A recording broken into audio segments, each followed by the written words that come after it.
Dear students, platform of learning YouTube channel पर हम इस वीडियो में 9th क्लास की इंग्लिश सब्जेक्ट की वर्कशीट नंबर 33 को सॉल्यूशन के साथ एक्सप्लेन करने जा रहे हैं।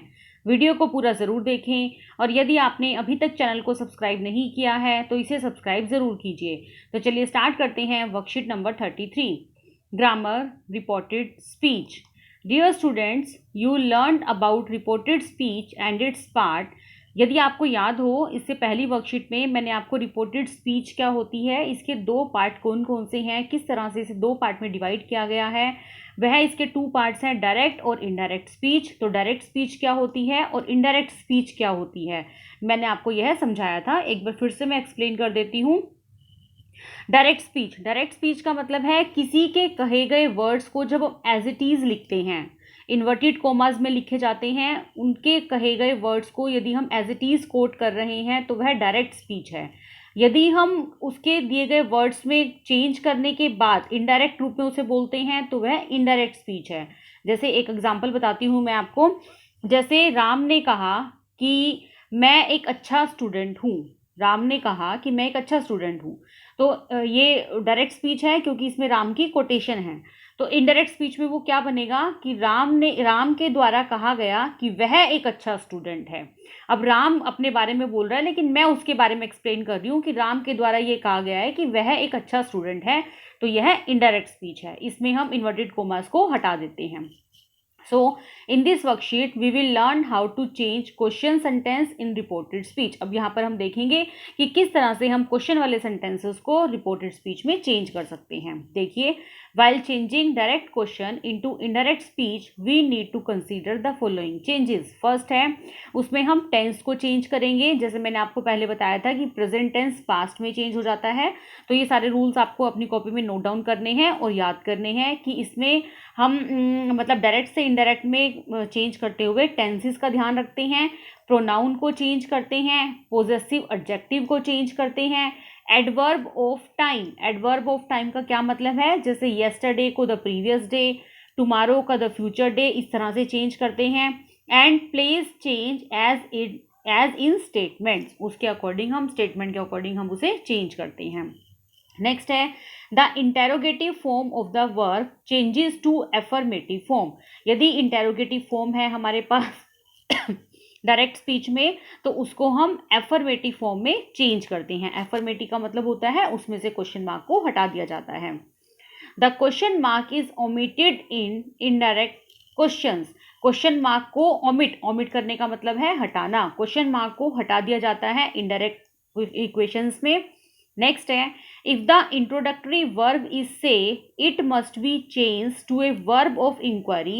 Example ask, wonder, want to, know etcetera. इसमें चेंज करते हुए हम ask, wonder, want to, know etcetera आदि वर्ब्स यूज करते हैं। If the direct question begin with question word, जैसे what, when, where, who, why, how, the question word is repeated. अगर मान लो डायरेक्ट क्वेश्चन में कोई भी क्वेश्चन हमारा व्हाट से, व्हेन से, वेयर से, हु से, वाई से या हाउ से स्टार्ट है, तो जब हम उसको इनडायरेक्ट में कन्वर्ट करेंगे तो ये वर्ड हमें एज इट इज लिखने हैं। यूज इफ और whether where there is no other question word, what, why etcetera. यदि हमारे पास कोई भी क्वेश्चन वर्ड, जैसे कि ये 6 क्वेश्चन वर्ड्स हैं, अगर मान लो क्वेश्चन में हमारे पास ये क्वेश्चन वर्ड नहीं दिए गए हैं, वैसे क्वेश्चन पूछा हुआ है, तो हम इफ लगाते हैं या फिर हम वेदर लगाते हैं। तो स्टूडेंट्स, ये नरेशन के कुछ जनरल रूल्स हैं, इन्हें एक बार आपने ध्यान से अपनी कॉपी में नोट डाउन कीजिए और उसके बेस पर फिर स्पीच को चेंज कीजिए। देखिए, जैसे यहाँ पर एग्जाम्पल दिया गया है आपको, he said where is she going. अब देखिए यहाँ पर वेयर है, क्वेश्चन वर्ड दिया गया है हमें वेयर, तो क्वेश्चन वर्ड में हम क्वेश्चन वर्ड डायरेक्ट यूज करेंगे, वेयर का वेयर ही रहेगा।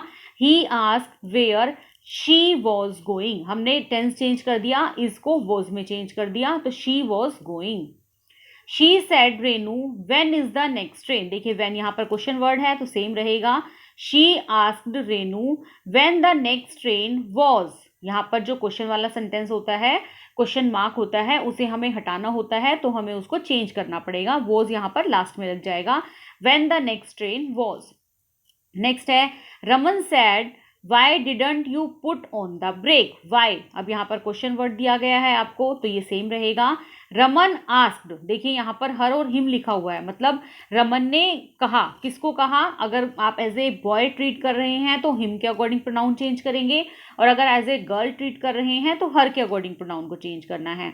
तो रमन आस्क्ड वाई, अब यू है, यू को हम चेंज करते हैं, यदि हम हर के अकॉर्डिंग चेंज करेंगे तो ही शी आएगा, और यदि हम हिम के अकॉर्डिंग चेंज करेंगे तो ही आएगा। Why he did not, second form change into had plus verb की third form, hadn't put on the brake. Next है is anyone at home, he ask, अब देखिए यहाँ पर कोई भी क्वेश्चन वर्ड नहीं है आपके पास, लेकिन फिर भी यहाँ पर क्वेश्चन है, क्या घर पर कोई है, तो यहाँ पर हम क्या लगाएंगे, इफ या वेदर लगाएंगे, क्योंकि क्वेश्चंस है लेकिन क्वेश्चन में क्वेश्चन वर्ड नहीं है, तो यहाँ पर लगाइए he asked if anyone was at home. Next है the teacher asked me do you want to be famous, देखिए यहाँ पर भी आपके पास क्वेश्चन पूछा गया है, क्या तुम do you want to be famous, क्या तुम फेमस होना चाहते हो, लेकिन यहाँ पर क्वेश्चन वर्ड नहीं है आपके पास, तो the teacher asked me if I wanted to be famous, verb की फर्स्ट फॉर्म जो है वो वर्ब की सेकेंड फॉर्म में चेंज हो जाती है। चलिए नीचे कुछ सेंटेंसेस दिए गए हैं उन्हें समझाती हूँ। The neighbour said to the boy where do you live in Delhi, तो the neighbour asked boy, asked the boy where, you change हो जाएगा बॉय के अकॉर्डिंग तो ही आएगा, where he lived in Delhi. Next है Swati asked what is the syllabus for first term exam, Swati asked what the syllabus for first term exam was, यहाँ पर हमें was को पीछे लगाना है, सॉरी आप यहाँ से वॉज को काट के यहाँ पर लगाइए, तभी हमारा ये सेंटेंस ठीक होगा, तो यहाँ पर आपको वॉज लिखना है, ठीक है।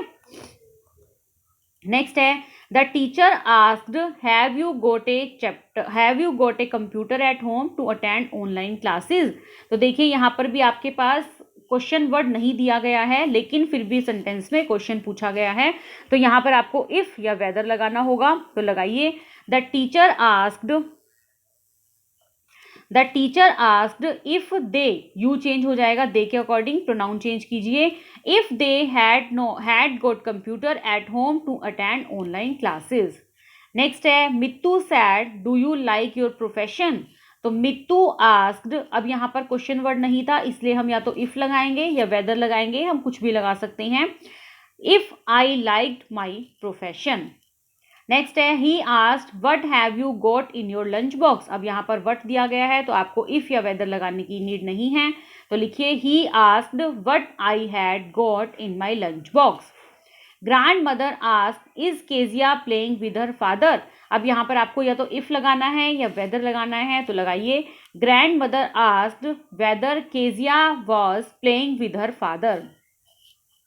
She asked how much money do you need for that, She asked how much money I needed for that, तो स्टूडेंट्स इस तरह से हम नरेशन को, रिपोर्टेड स्पीच को डायरेक्ट से इनडायरेक्ट में कन्वर्ट करते हैं।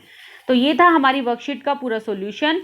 उम्मीद है आपको ये वर्कशीट बहुत अच्छे से समझ में आ गई होगी। फिर भी यदि आपको कोई डाउट है या कोई क्वेरी है तो वीडियो के कमेंट सेक्शन में ज़रूर पूछिए, मैं आपके कमेंट्स का जल्दी से जल्दी रिप्लाई करने की कोशिश करूँगी। वीडियो को लाइक और अपने फ्रेंड के साथ शेयर ज़रूर कीजिए। Thanks for watching, have a nice day.